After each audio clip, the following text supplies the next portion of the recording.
And it's lights out and away we go. Leclerc gets away well, as does Vettel and Hamilton and Verstappen. They're all in the same order as now Vettel tries to pull into the slipstream of his teammate. And there is Hamilton getting squeezed onto the grass, and that's cost him a bit. And he's alongside Max Verstappen. Alex Albon keeping ahead of the two McLarens. Charles Leclerc into it's lights out and away we go. Bottas gets away well, so does Verstappen. He's already wheel to wheel with Sebastian Vettel. Lando Norris on the inside of Alex Albon. Bottas into the first turn is ahead of Max Verstappen and Sebastian Vettel. There is contact between Albon and Carlos Sainz. They go off the track and rejoin, but Gasly has passed them in the Toro Rosso, and that's Lance Stroll going wide as well.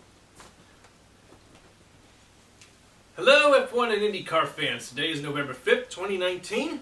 Sorry for the delay and everything, but I've just been very busy as usual. To begin with, I shall start my review on the Mexican Grand Prix and say I was suspicious at first that Max Verstappen may not be able to make Mexico his personal Mexican Grand Prix. In fact, it was slightly minimalized by the fact that because of his little not backing off when Bottas crashed in front of him, that he got penalized 3 starting spots. He started 4th and the Ferraris won 2. Unfortunately, things went from bad to worse for Max Verstappen. On the first lap, he tangled with Valtteri Bottas, clipping part of his wing, you could say, as they say in Red Bull. But, amazingly, he managed to make it to the pits and finish 6th, and his teammate Alexander Albon ahead of him in 5th. But out of nowhere, the Ferrari strategy seemed to slightly go awry in the pits as things went wrong with the wheel changes, giving the victory to Lewis Hamilton in the Mercedes.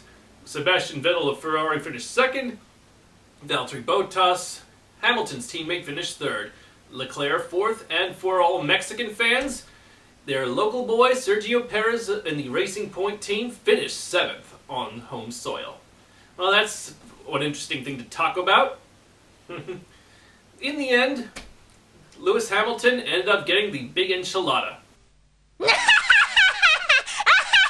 Now we head to the USGP, where Valtteri Bottas is on Flying Fin 3.0 form as he took the pole to lead the race through the corners. Unfortunately, all wasn't well for Ferrari once again. Somewhere in the race, going through a fast corner, Sebastian Vettel's right rear suspension caved in, sending him almost spinning but at high speed, but he managed to keep it under control, only to pull off to the side. Yeah, the prancing horse got glued once again.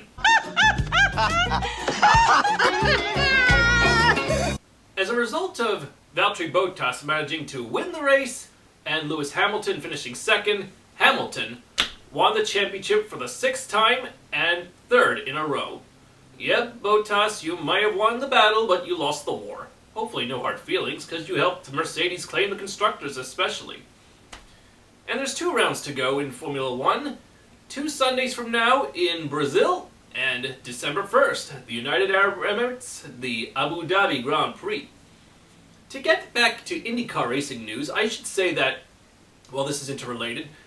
Back at the Mexican Grand Prix, Pagenaud Award was present, as I may have mentioned. He was there, but with the McLaren team. And what's the big news? For those who don't know, Pagenaud Award and American Indy Lights champion Oliver Askew is heading to the McLaren Arrow Schmidt-Peterson team. Unfortunately, though, despite what they have said, that Canada's James Hinchcliffe has a contract to run 1 more year for the team, unfortunately, he has gotten the boot. Surely you can't be serious. I am serious. And don't call me Shirley. Yeah, it's unfortunate. So unless he can, because of Arrow Schmidt-Peterson McLaren's tie-ins with Chevrolet, and with Honda being a supporter of James Hinchcliffe, this leaves James and Hinchcliffe out in the cold. Yeah, so for the first time in a long while, racing team-wise for a full season, this is James' situation. I don't have a home. The question is, where will James Hinchcliffe go from here? That's to be decided as 2020 rolls around. In other news, Robert Wickens may still be under contract with Schmidt-Peterson, surprisingly. Why they didn't take him out along with James is a good question. Nonetheless, in addition to him getting married recently, along with Joseph Newgarden, this year's Indy 500 winner Simon Pagenaud just got married too. Congratulations, monsieur, on your recent marriage. I wish you the best. As for those of you who are feeling bummed about James Hinchcliffe, along with sick and tired of Mercedes' dominance in Formula One, winning 2 in a row already, much less sealing the Constructors' title, I'm with you. We got creamed again.